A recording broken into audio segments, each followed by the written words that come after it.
드리겠습니다. 너무나도 유명하신 분이죠.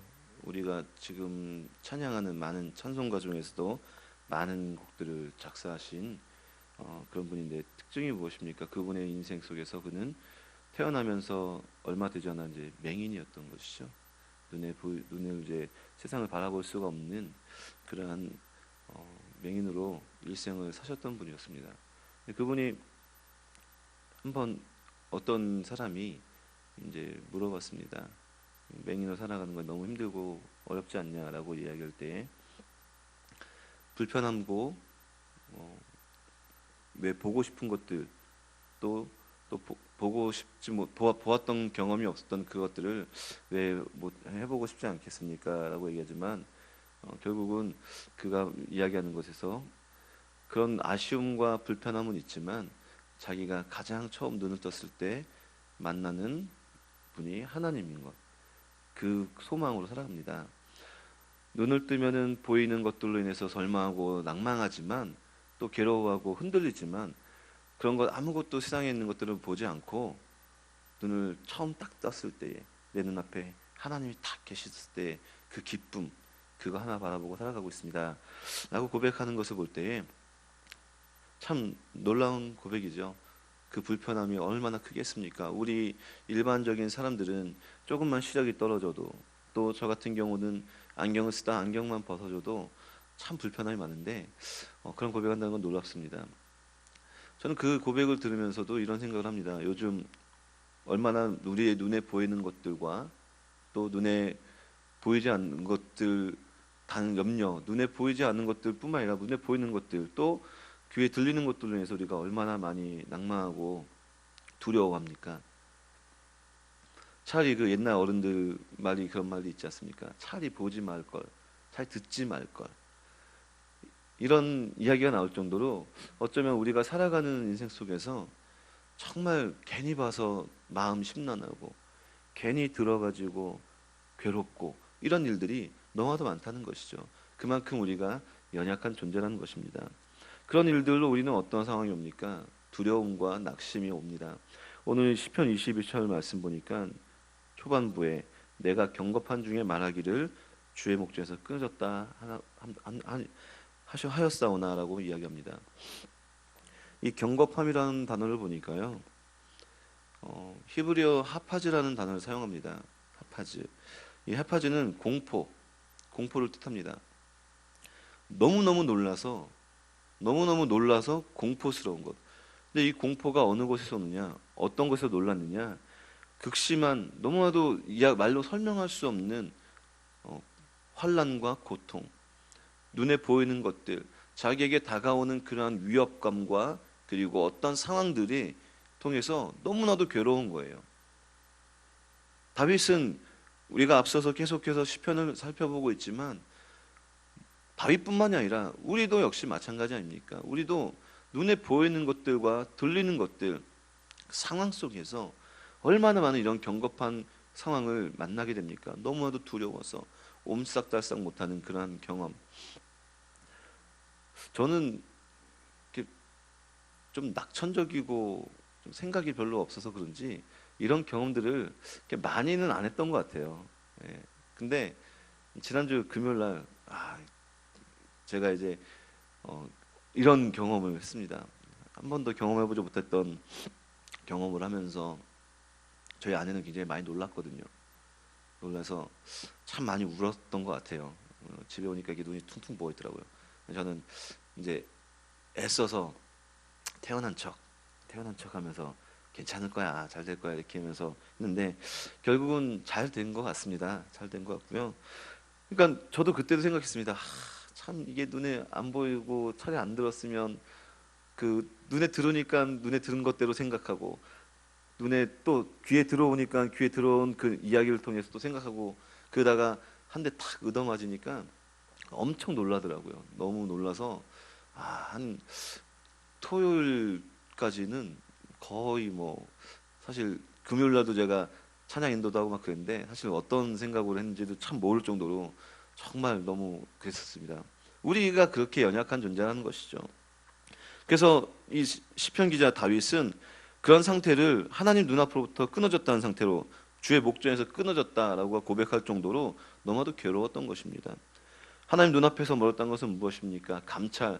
하나님의 감찰은 구약 성경에서, 특별히 성경 안에서 하나님의 감찰, 하나님의 눈은 하나님의 보호하심과 하나님의 은혜를 상징합니다.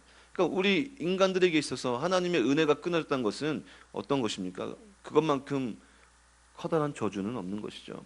아담과 하와의 불순종과 범죄로 인해서 우리에게 온 것은, 인간에게 온 가장 큰 저주는 에덴 동산에서 쫓겨난 것이 아닙니다.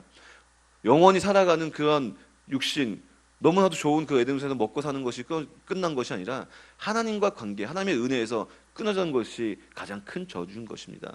그래서 베드로 사도는 베드로전서 2장 10절에서 이렇게 이야기합니다. 우리가 전에는 긍휼을 얻지 못한 자라고 이야기합니다. 범죄했을 때, 그 죄를 해결하지 못했을 때 하나님과 관계가 끊어졌다는 것, 그것이 엄청나게 우리에게, 인간에게 오는 커다란 저주라는 것이죠. 오늘 다윗이 그런 고백을 하는 겁니다. 하나님, 정말 제가 이런 경겁한 상황을 보니까 하나님의 은혜가 나한테 끊겨진 것 같습니다. 이런 괴로운 고백을 한다는 것이죠. 그럼에도 불구하고 참된 믿음의 성도들은 그런 상황 속에서 어떻게 합니까? 하반절 보니까 주께 부르짖는다고 이야기합니다. 세상에 많은 사람들은 그런 경겁한 상황과 위급한 상황과 도저히 내가 해결할 수 없는 일이 일어났을 때에 손 놓고 어떻게 합니까? 절망합니다. 때로는 자기의 삶을 마지막으로 던져지는 그런 일들도 우리는 너무나도 많이 보는 요즘 아닙니까? 그러나 믿음의 사람들은 그러한 똑같은 상황이 올지라도 우리는 주님을 부르짖는 것입니다. 주님께 나와서 주님께 매달리는 겁니다. 왜냐하면 오늘 나의 간구하는 소리를 들으시는 분, 세상에 많은 사람들은 듣고 흘릴지 몰라도 힘들 거야, 그래 얼마나 힘들겠어.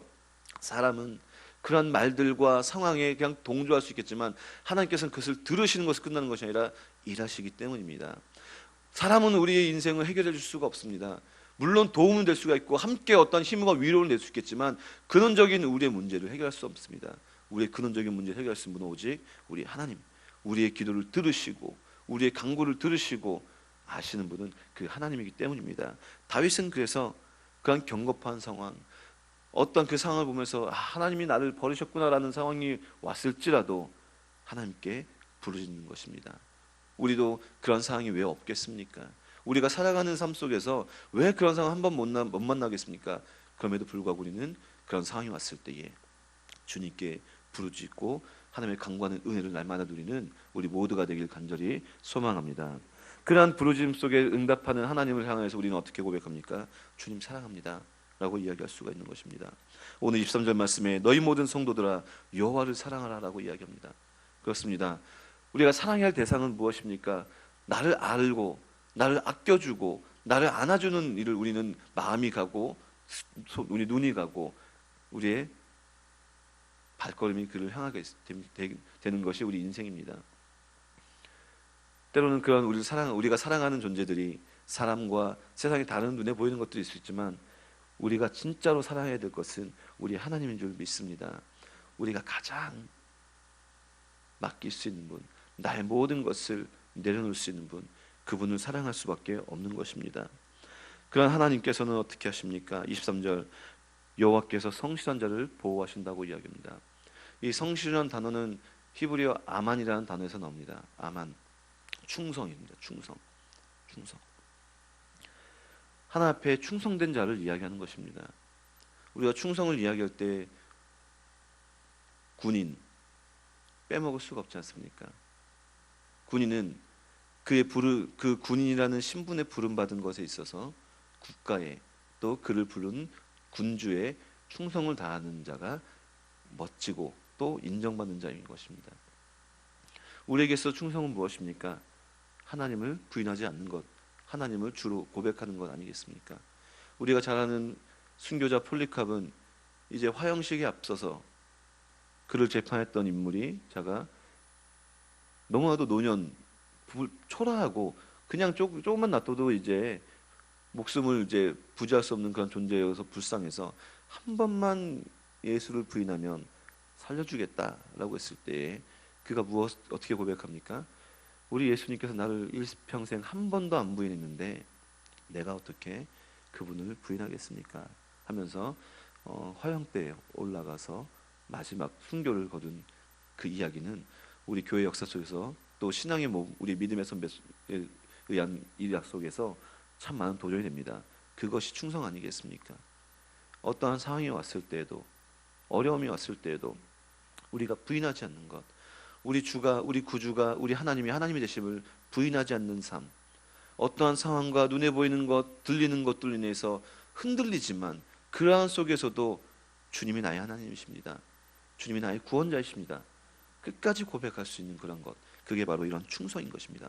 그런 충성된 자를 하나님께서 보호하신다고 하는 것입니다. 반대로 교만이 행한 자들이 어떻게 하십니까? 하나님께서 엄중히 갚으시는 것입니다. 교만은, 성경에서 교만을 이야기할 때는 하나님이 없이 살아가는 사람들을 이야기합니다. 반대로, 다시 다른 말로 얘기하면 하나님을 부인한 자들인 것이죠. 충성과 완전히 반대되는 것입니다.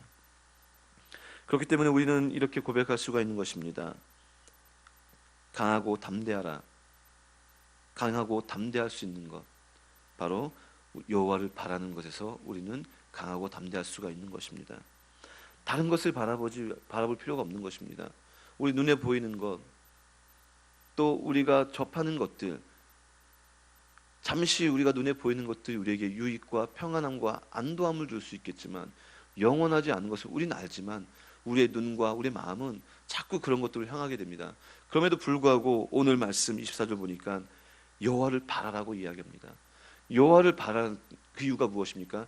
그분을 바랄 때에 우리가 강하고 담대할 수가 있기 때문입니다. 다른 것들을 바라보면서, 인간적인 것들을 바라볼 때에 우리는 잠시 위안을 얻을 수 있겠지만 영원하지가 않기 때문입니다. 이 강하고 담대하라는 말은 구약에서는 굉장히 많이 사용됩니다. 너무나도 많이 사용되는데, 특별히 신명기 31장 6절 말씀에서 모세가 그의 마지막을 바라보면서 그의 이제 후계자를, 여호수아를 세우지 않습니까? 하나님께서 여호수아를 세우게 하면서 여호수아에게 다윗이 하는 말이 바로 이겁니다. 강하고 담대하라. 또 여호수아서 1장 9절 말씀에 이제는 모세가 죽고 난 이후에 아마 여호수아가 그래도 불안했던 것 같아요. 그 위대한 지도자 모세를 다음에 100만 명이 넘는 그 이스라엘 백성들을 이제 광야 생활을 이끌어야 한다는 것은 어쩌면 엄청난 위압감일 또 엄청난 두려움, 불안함이 있었을 것입니다. 그때에 하나님께서 또 나타나셔서 이렇게 얘기하죠. 강하고 담대히 하라. 두려워하지 말라. 내가 어디 가든지 내 하나님 여호와가 함께 하느니라 라고 말씀하고 있는 것입니다. 하나님을 바라는 것, 하나님을 우리가 붙잡는 것, 그것이 우리가 진짜로 강하고 담대할 수 있는 근거라는 것이죠. 말씀을 정리합니다. 우리는 항상 이런 경겁함 속에서, 두려움 속에서 불안해하고 초조해하고 또 넘어지기도 합니다. 그러나 우리는 하나님께서 우리에게 말씀해 주신 강하고 담대하라, 그 강하고 담대함이 어디서 나오는 것입니까? 하나님 안에서 나오기 때문에 우리는 그 하나님만 바라보는 우리 모두가 되길 간절히 소망합니다. 세상에서 눈에 보이는 것들과 또 변해가는 그 상황 속에서, 또 그 상황이 내 스스로 할 수 없는, 그런 주체할 수 없는 그런 상황 속에서 무너지고 낭망하고, 또 들리는 상황 속에서 낭망하는 것이 아니라 오직 하나님만 바라보면서, 여호와만 바라보면서, 여호와만 사랑하면서 그분 앞에 충성됨을 통하여서 강하고 담대하게 나아가는 우리 모두가 되기를 간절히 소망합니다. 기도하겠습니다. 사랑해 주님 감사합니다. 하나님, 오늘도 이 새벽을 이 부족한 자를 통하여서 함께 말씀을 나누며 다시금 우리 인생이 얼마나 연약한 존재인가를 다시 한번 깨닫습니다. 그렇습니다. 우리는 눈에 보이는 상황들과 또 들리는 이야기와 또 들리는 그런 상황들 속에서 두려워하고 절망하고 낭망하고 오늘 다윗의 표처럼 경겁하여서 하나님의 은혜가 끊어진 것 같은 그런 괴로움 가운데 있는 그런 인생입니다. 그럼에도 불구하고 주님, 우리가 주님을 부르짖습니다. 그러한 인생이기 때문에 더욱더 주님 붙잡습니다. 그렇기 때문에 더욱더 주님을 바랍니다. 주님을 바라보면서 우리의 마음과 심령이 더욱더 강하고 담대히 우리의 삶과 우리가 달려나가야 될 자리가 또 우리가 주님을 위해서 충성된 자리에 서야 될 그 자리 속에서 넘어지지 아니하고 낭망하지 아니하고 쓰러지지 아니하고 주님 앞에 온전히 설 수 있는 우리 모두가 되게 하여 주시옵소서. 예수님 이름으로 감사하며 기도드립니다. 아멘. 찬송가 395장